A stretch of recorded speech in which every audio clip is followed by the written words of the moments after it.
Para saudari dan saudara terkasih dalam Kristus, sebagaimana saya sampaikan pada bagian pengantar tadi, bacaan-bacaan suci yang baru saja kita dengar mengajak kita sekalian agar kita mendekatkan diri kepada Tuhan dan mengandalkan Dia dalam kehidupan kita. Kalau kita perhatikan dengan baik bacaan pertama dan bacaan Injil, ada dua pasangan kata yang cukup sering disebutkan dalam dua bacaan itu tadi.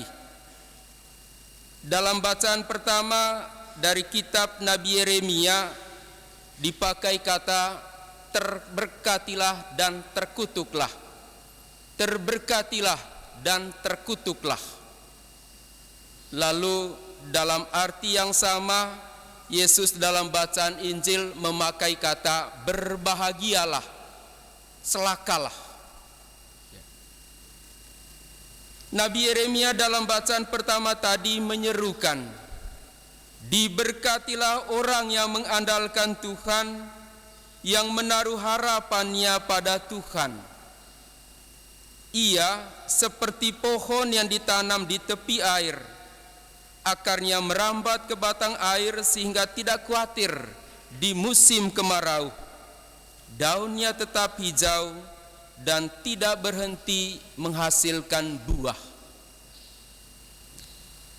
Jadi orang yang mengandalkan Tuhan, menurut tulisan dari Nabi Yeremia ini, tidak mengalami kekeringan dalam hidup. Bahkan lebih dari itu, hidupnya berbuah. Hal yang sama dikatakan oleh Yesus dalam bacaan Injil. Berbahagialah, terberkatilah orang-orang yang mengandalkan Tuhan dalam hidupnya. Lalu kontrasnya adalah terkutuklah, celakalah orang-orang yang mengabaikan Tuhan dan hanya mengandalkan manusia.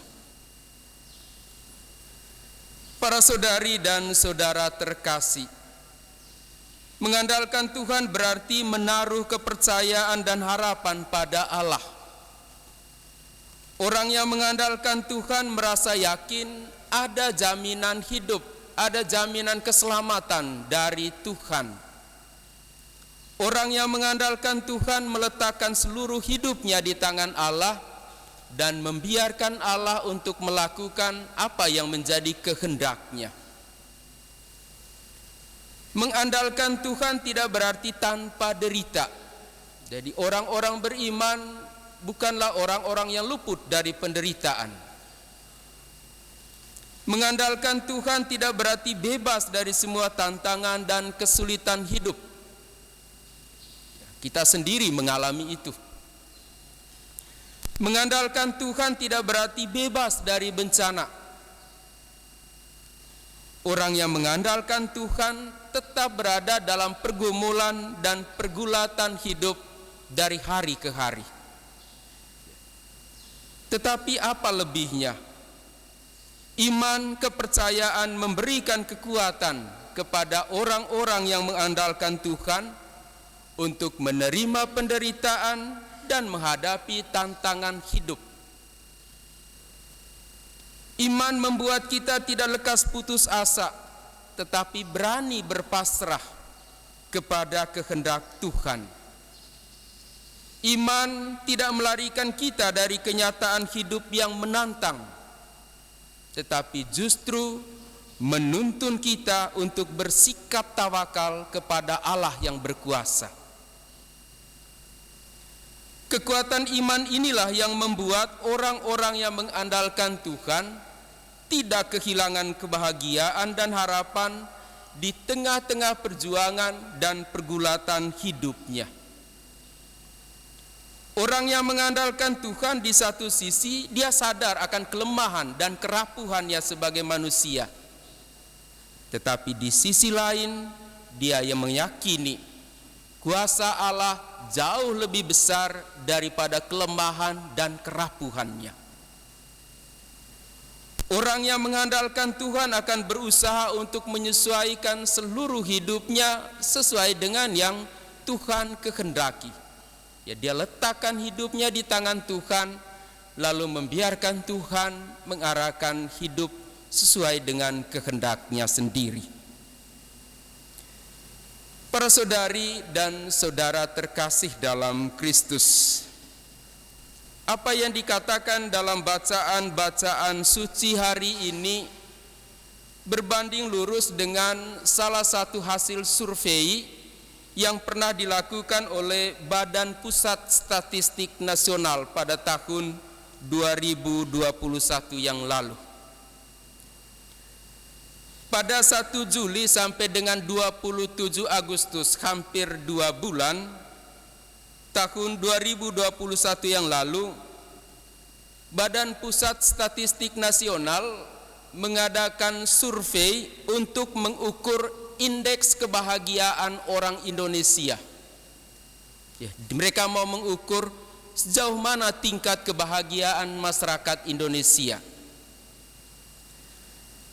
Terutama karena situasi khusus pandemi COVID-19, mereka mau membandingkan bagaimana tingkat kebahagiaan orang Indonesia selama pandemi dan sebelum pandemi. Sebagai responden, survei itu melibatkan 75.000 kepala keluarga dari 34 provinsi di Indonesia. Jadi 75.000 kepala keluarga sebagai responden dari survei dari Badan BPS ini. Survei ini biasanya dilakukan 3 tahun sekali, dan yang terakhir sebelum tahun 2021 itu adalah tahun 2017. Ada 9 indikator yang diukur untuk melihat tingkat kebahagiaan masyarakat Indonesia. Lalu 19 indikator ini dikelompokkan dalam 3 aspek, 3 kategori. Yang pertama menyangkut kepuasan hidup.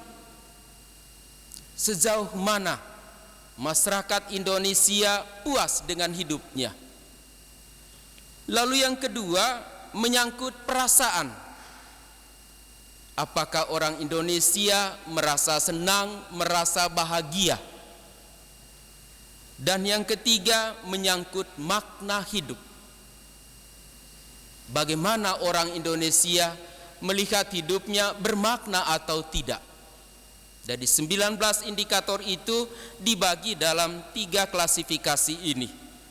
Bagaimana kepuasan hidup, bagaimana perasaan, dan makna hidup. Berdasarkan survei itu, dari 19 indikator yang diukur, yang menurun cuma 3. Yang menurun cuma 3. Itu berarti dibandingkan dengan hasil survei tahun 2017. Yang menurun itu dari aspek perasaan ada 2, yakni perasaan tidak khawatir atau cemas dan perasaan tidak tertekan. Menurun itu, bahwa orang Indonesia dalam survei 2021 itu merasa sangat khawatir dan tertekan. Sangat masuk akal. Ya, pandemi membuat kita sangat khawatir dengan hidup, membuat kita sangat tertekan karena hampir seluruh aspek kehidupan kita terdampak oleh pandemi ini. Lalu aspek kedua yang juga turun adalah menyangkut makna hidup, yaitu mengenai tujuan hidup. Juga masuk akal. Ya, dengan pukulan pandemi COVID-19, orang melihat, jangan-jangan begini terus hidup ini ke depan. Orang menjadi suram melihat hari esok, terutama melihat makna hidupnya. Namun menarik, sebagai kesimpulan umum, ternyata indeks kebahagiaan Indonesia tahun 2021 lebih tinggi dibandingkan dengan tahun 2017 sebelum pandemi. 2017 secara nasional poinnya adalah 70,69%. Indeks kebahagiaan orang Indonesia.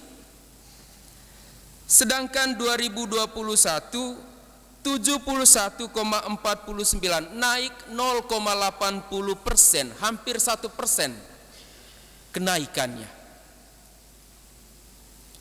Bila dihitung per provinsi, data ini bisa dibuka di Google, silakan BPS lalu ketik indeks kebahagiaan orang Indonesia, detail di situ dilaporkan.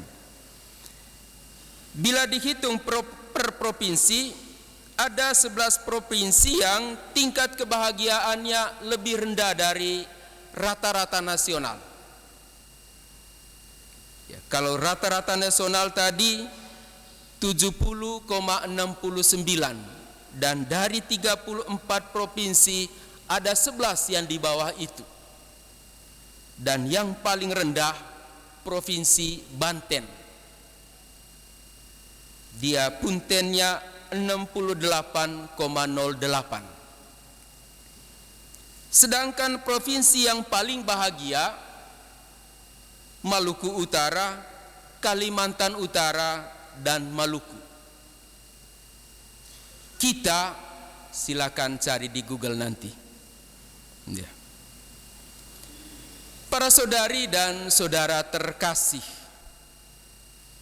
dari hasil survei ini secara umum disimpulkan bahwa meskipun masyarakat cemas dan tertekan oleh pandemi, nyatanya kebahagiaan justru meningkat dibandingkan 2-3 tahun sebelumnya. Apa kuncinya? Tentu bukan pandemi yang membuat kita naik indeks kebahagiaan. Ya. Ada 2 kunci yang membuat kita tetap merasa bahagia di tengah-tengah gempuran COVID-19 yang membuat ekonomi juga turut terjepit. 2 kekuatan atau modal itu adalah spiritualitas yang tinggi. Masyarakat Indonesia adalah masyarakat yang sangat spiritual. Dan modal kedua adalah kuatnya relasi antar masyarakat, hubungan sosial kita yang baik. Ini kekuatan kita yang membuat kita tetap merasa bahagia di tengah-tengah situasi yang sebetulnya amat memprihatinkan. Spiritualitas ini ditemukan dalam semua agama dan budaya kita di Indonesia. Dalam kegiatan-kegiatan budaya selalu ada aspek ilahinya di situ. Ada keyakinan akan kehadiran seorang pribadi yang melampaui manusia. Ya, apalagi dalam setiap agama. Spiritualitas membuat orang lebih mudah menerima bencana sebagai cobaan, bukan kutukan. Ya, kita kan kalau tanya orang, bagaimana? Apakah kamu merasa terkutuk? Tidak, ini cobaan dari Tuhan. Ya, kekuatan spiritual yang membuat kita melihat setiap bencana bukan kutukan tetapi cobaan. Melihatnya sebagai takdir atau ujian untuk makin meningkatkan iman dan tetap meyakini Tuhan tidak mungkin menguji manusia lebih dari kemampuannya. Jadi kekuatan spiritual yang membuat kita yakin Tuhan toh mencoba, tapi saya percaya tak mungkin Dia menguji saya lebih dari kemampuan saya untuk menerima cobaan itu. Spiritualitas membuat orang bisa mengambil hikmah dari peristiwa apapun dan bisa mensyukuri apapun masalah yang dihadapi, termasuk peristiwa yang tidak menyenangkan sekalipun. Sudah kecelakaan, syukur, hanya mobil yang rusak. Mau lihat ya Tuhan, kekuatan spiritual. Ya.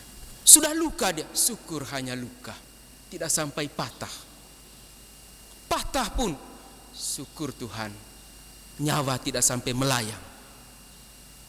Ya, kita tetap bersyukur dalam situasi yang memprihatinkan. Selain itu, ikatan sosial kita juga yang kuat membuat kita tetap merasa bahagia. Meski harus jaga jarak, namun saling membantu dan saling mendukung sesama masyarakat yang amat membutuhkan bantuan. Banyak sekali kelompok-kelompok yang dengan inisiatifnya sendiri melakukan sesuatu untuk membantu orang yang menderita selama pandemi. Dalam salah satu survei di Gallup Foundation, kalau tidak salah, salah satu lembaga survei internasional, Indonesia pernah berada pada 2 kali kalau tidak salah pada posisi nomor 1 sebagai negara yang paling dermawan di dunia. Indonesia, ya, negara yang paling murah hati. Pernah 2 kali kita menduduki posisi itu. Maka berbanding lurus dengan hasil survei dari BPS tadi. Ikatan sosial, solidaritas kita sangat tinggi.